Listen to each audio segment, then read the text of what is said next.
Well, I want you to know that I and all my colleagues on this subcommittee appreciate your being here.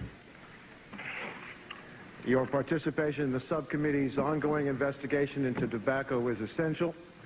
This is not going to be, however, an easy day. We have a lot of substantive issues that we want to go into.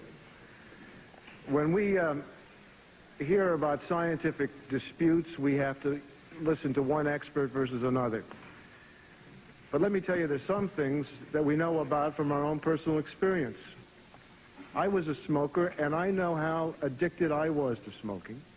I know how hard it was to quit. Each and every time I did try to quit, and I had to do it a number of times before I was successful. So from my own personal experience and from people I've known and talked to, your universal comment that cigarette smoking is not addictive just doesn't ring true. Now, Mr. Johnson, I want to start with your testimony. You and your colleagues seem to have almost a fanatical insistence that your product's the same as all these other products. This morning in your written statement and your oral statement, you compared cigarettes to coffee, tea, sweets, sugar, warm milk, cheese, chocolate, and Twinkies. That's quite a list. I'm struck by what I think is a calculated attempt to trivialize the devastating health impacts of your product. You and I both know that Twinkies don't kill a single American a year. They may not add to a healthy diet, but they don't kill. The difference between cigarettes and Twinkies and the other products you mentioned is death. And I'm sure you're aware that the Surgeon General and the American Medical Association estimate that cigarettes kill over 400,000 smokers every year. Putting aside your assertion that people accept this risk willingly, do you agree with this estimate? Do I agree with the estimate of 435,000 people? I've heard from this committee this morning three or four different numbers. My understanding of how that number is If you don't agree with the number, then give us your number. How many smokers die each year from smoking cigarettes? I will explain. No, I want your answer. We have a limited time. I do not know how many. Do you disagree with the Surgeon General's opinion? It is a computer-generated number that makes Mr. Johnson, I'm going to have to ask you to respond to my questions. Do you or do you not agree with the Surgeon General's estimate of over 400,000 smokers dying each year? I do not agree. Okay. Do you know how many die each year? I do not know. How can you, as the chief executive officer of a company manufacturing a product that's been accused of killing so many people, not know this information? How is it? I'm telling you that number is generated by a computer, and it makes two important assumptions. The first, that virtually everyone who smokes and dies because they smoked unless they got run over by a bus. And second, that model allows people to die 1, 2, 3, 4 times. I don't know how that can happen, but that's what that model does. Well, I'm struck by the overwhelming scientific agreement on the dangers of smoking.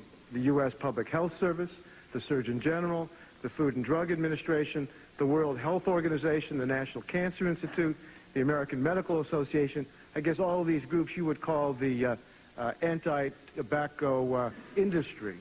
But they all say it's hazardous.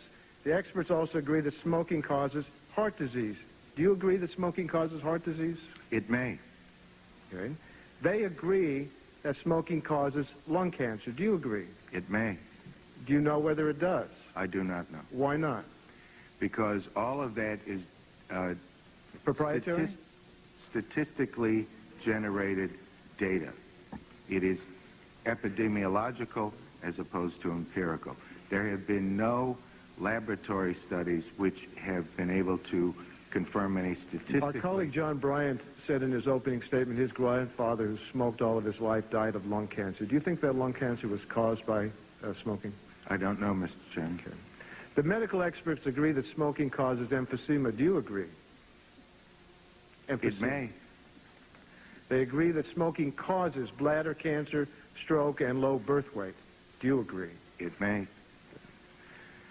Mr. Tisch, I want to move to you for a moment. In a deposition last year, You were asked whether cigarette smoking causes cancer. Your answer was, quote, "I don't believe so." Do you stand by that answer today? I do, sir. Do you understand how isolated you are in that belief from the entire scientific community? I do, sir. You're the head of the manufacturer of a product that's been accused by the overwhelming scientific community to cause cancer. You don't know? Do you have an interest in finding out? I do, sir. Yes. And what have you done to pursue that interest? Well, we have looked at the data, and the data that we have been able to see has all been statistical data that has not convinced me that smoking causes death. Mr. Campbell, you were also deposed, and you said, quote, "To my knowledge, it has not been proven that cigarette smoking causes cancer." This is a rather passive and puzzling approach, especially in light of the consensus, not by some, but all of the scientific community. Will you ever be convinced, and what evidence are you waiting for? And let's have the microphone passed over. Yes, I may be convinced. We don't know what causes cancer in general right now, so I think that we may find out what causes cancer, and we may find out some relationship which has yet to be proven. Well, you know, I must say this is rather a passive approach. Don't you feel you have an obligation, the same obligation that every other consumer company has, to determine whether you're causing harm and to take steps to minimize that harm? You're not meeting that responsibility, and it's clear your views on the health impacts of cigarettes are out of step with an overwhelming scientific evidence. If all the medical people who don't work for you say it causes cancer, what more do you need to understand that that's the case and to accept it and then try to work constructively to try to see if we can avoid that terrible tragedy to so many people? Is there a question, sir? That's a question. I'm sorry, it was too long for me to... Well, I think that the point I'm making is that all of you have some responsibility not simply to say you don't know, even when the overwhelming weight of scientific evidence is against you. I think you have an obligation to know. In my view, at the center of the entire debate over tobacco is nicotine. This ingredient in tobacco has an enormous impact on humans. At our last hearing, Mr. Spears told the subcommittee that nicotine is an important flavor. In contrast, Dr. Kessler said the taste of nicotine is actually bitter and can be replicated through the addition of pepper. Dr. Kessler also told the subcommittee that he was unaware of any purpose for the inclusion of nicotine in a tobacco product except for its addictive effect. Yet Mr. Spears insisted to the subcommittee that nicotine was a flavor. I want to insert in the record at this point a document titled "Tobacco Flavoring for Smoking Products." The document was published by the R.J. Reynolds Tobacco Company in 1972. The document lists hundreds of potential flavorings for tobacco and rates them for smoke taste and smoke aroma. But neither nicotine nor nicotine sulfate is listed as an additive. Am I missing something, Mr. Johnson? This was R.J. Reynolds. Why wasn't nicotine listed as a tobacco flavoring? Or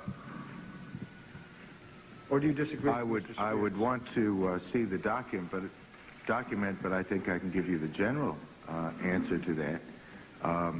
Nicotine is the natural component of tobacco leaf, and therefore would not be an added ingredient. Nicotine sulfate, as everyone here has testified, is required by the Bureau of Alcohol, Tobacco, and Firearms in minuscule quantities. So that was a document. It's not a flavor because it wasn't added? That was a document, as I recall it, that addresses flavors and aromas. So you submit then that it's not listed as a flavor in your document, company's document, because it's a natural ingredient in the tobacco? I would have to look at that document, understand what its purpose and intent is. I'm trying to give you a generalized answer to a publication 22 years old. Well, we're going to move on, and we'll get back to some of these issues. Mr. Bliley?